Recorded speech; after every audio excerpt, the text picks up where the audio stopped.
Hello, എല്ലാവർക്കും നമസ്കാരം. ഞാൻ ഡോക്ടർ ബിന്ദു, കുട്ടികളുടെ സ്പെഷ്യലിസ്റ്റാണ്. പല കുട്ടികളും ചവച്ചരച്ച് ഭക്ഷണം കഴിക്കുന്നില്ല എന്നുള്ളത് പാരൻസിൻ്റെ ഒരു കംപ്ലയിൻ്റ് ആണ്. അല്ലെങ്കിൽ ഈ കട്ടിയുള്ള ആഹാരം കൊടുക്കുമ്പോൾ ഓക്കാനിക്കുന്നു, തൊണ്ടയിൽ കുടുങ്ങുന്നു, അല്ലെങ്കിൽ കുറുക്ക് മാത്രം കൊടുത്താലേ കഴിക്കുന്നുള്ളൂ എന്നുള്ളത്. അപ്പോൾ ഇതെന്തൊക്കെയാണ്, എന്തൊരു കൺസേൺ ആയിട്ട് എടുക്കണോ എന്നുള്ള കാര്യമാണ്. അപ്പോൾ ഞാൻ എപ്പോഴും പറഞ്ഞു തരാറുള്ള പോലെ, ഒരു വയസ്സാവുമ്പോൾ നമ്മൾ കുഞ്ഞുങ്ങൾ ഫാമിലി പോട്ട് ഡയറ്റ്, നമ്മൾ വീട്ടിൽ എന്തൊക്കെ ഉണ്ടാക്കുന്നോ അതെല്ലാം കുഞ്ഞുങ്ങൾ കഴിക്കണം. പിന്നെ നമ്മൾ അരച്ച് കൊടുക്കുന്ന പരിപാടി പതുക്കെ അങ്ങ് സ്റ്റോപ്പ് ചെയ്യണം. അങ്ങനെയാണ് നമ്മൾ തീരുമാനിക്കുക. പക്ഷേ പല പാരൻസും അത് തുടങ്ങാത്തത് കൊണ്ടാണ് കുട്ടികൾ കൂടുതലായിട്ടും പിന്നെയും കുറുക്ക് മാത്രമായിട്ട് പോകുന്നത്. അപ്പോൾ നിങ്ങൾ പതുക്കെ ഒന്ന് ട്രൈ ചെയ്യൂ. ആദ്യം തുടക്ക സമയത്ത് എന്തായാലും ഒരു പുതിയ സാധനമല്ലേ, കാരണം ബ്രസ്റ്റ് മിൽക്ക് മാത്രം കുടിച്ചിരുന്ന കുട്ടി പിന്നീട് കുറുക്കിലേക്ക് വരുന്നു, കുറുക്ക് വന്നിട്ട് പിന്നെ നമ്മൾ കട്ടി ആഹാരത്തിലേക്ക് വരുന്നു എന്ന് പറയുമ്പോൾ കുഞ്ഞിനത് അഡ്ജസ്റ്റ് ചെയ്യാനുള്ള ഒരു ടൈം നമ്മൾ കൊടുക്കണം. അപ്പോൾ 1 ഇയർ കഴിയുമ്പോൾ നമ്മൾ എന്താ ചെയ്യേണ്ടതെന്ന് വെച്ചാൽ, നമ്മൾ വീട്ടിൽ ദോശയൊക്കെ ആണെങ്കിൽ നമുക്ക് കുറച്ച് കറിയൊക്കെ വെച്ചിട്ട് നമുക്കൊന്ന് ചൂടുവെള്ളത്തിലൊക്കെ ഇട്ടിട്ട് ഒന്ന് ഉടച്ചിട്ടൊക്കെ നമ്മൾ കൊടുത്തു നോക്കുക. ഒരു 2-3 വായൊക്കെ കുഞ്ഞ് അങ്ങനെ കഴിക്കട്ടെ. അത് കഴിഞ്ഞിട്ടും കുഞ്ഞൊന്ന് കഴിക്കുന്നില്ലെങ്കിൽ വേണമെങ്കിൽ നിങ്ങൾ കുറച്ചുകൂടി ലൂസാക്കിയിട്ട് കൊടുക്കുക, അല്ലെങ്കിൽ പേസ്റ്റ് രൂപത്തിൽ കൊടുക്കുകയോ ചെയ്യുക എന്ന് വിചാരിച്ച് നമ്മുടെ പണി ഈസിയാക്കാൻ വേണ്ടി നമ്മളെല്ലാം ഇങ്ങനെ അരച്ചു കൊടുക്കുന്ന കാര്യം നമ്മൾ നിർത്തണം. അതുപോലെ തന്നെയാണ് ഉച്ചയ്ക്കും രാത്രിക്കും ഒക്കെ ഉള്ള ഭക്ഷണം നമ്മൾ ചോറൊക്കെ നന്നായി വേവിച്ചിട്ട് തവി വെച്ച് നമ്മളിങ്ങനെ ഉടയ്ക്കുക, അല്ലെങ്കിൽ കൈ കൊണ്ടിങ്ങനെ ഉടച്ചിട്ട് നമ്മൾ കുഞ്ഞിന് കൊടുക്കുക എന്നുള്ളത് ഒരു ശീലം തന്നെ ആക്കണം.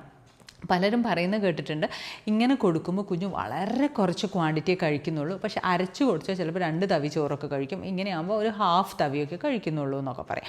അങ്ങനെയാണെങ്കിലും അത് മതി. അതിൻ്റെ ഒരു സയൻറ്റിഫിക് കാര്യം എങ്ങനെയാണെന്ന് വെച്ചാൽ, കുഞ്ഞുങ്ങൾ ചവയ്ക്കുമ്പോൾ കുഞ്ഞുങ്ങളുടെ വായയിൽ തുപ്പലിൽ കുറേ തരത്തിലുള്ള എൻസൈംസ് ഉണ്ട്, ദഹന രസങ്ങളുണ്ട്, ഈ പ്രോട്ടീനെയും കാർബോഹൈഡ്രേറ്റിനെയും ഒക്കെ ദഹിപ്പിക്കാനുള്ളത്.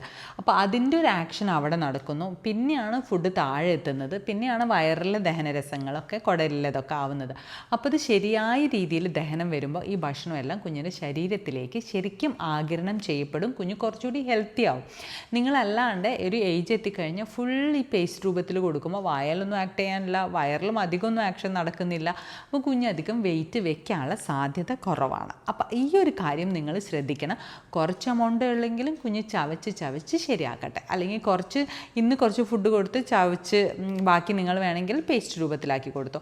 പിന്നെ കുറച്ച് കഴിയുമ്പോൾ, അതായത് ഏകദേശം 1 മാസം കഴിയുമ്പോൾ ഈ ഉടച്ചു കൊടുക്കുന്ന ഫുഡിൻ്റെ ക്വാണ്ടിറ്റി കൂട്ടി കൊടുക്കണം.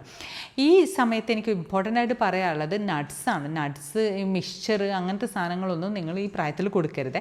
കാരണം അതൊക്കെ ചിലപ്പോൾ ആസ്പിറേറ്റ് ചെയ്യാനുള്ള ചാൻസ് ഉണ്ട്. നട്ട്സൊക്കെ കൊടുക്കണമെങ്കിൽ എന്തായാലും പൗഡർ ചെയ്തിട്ട് വേണം കൊടുക്കാൻ. അത് നമ്മളെന്തായാലും, കാരണം അതിന് വേറെ ബുദ്ധിമുട്ടുകളുണ്ടല്ലോ.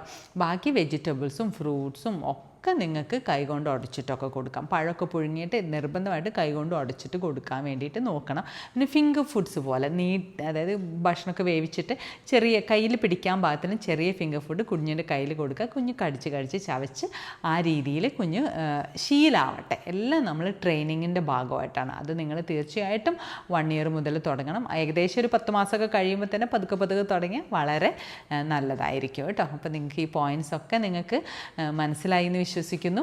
സോ പുതിയ വീഡിയോ ആയിട്ട് വരുന്നവരെ ബൈ ആൻഡ് ടേക്ക് കെയർ.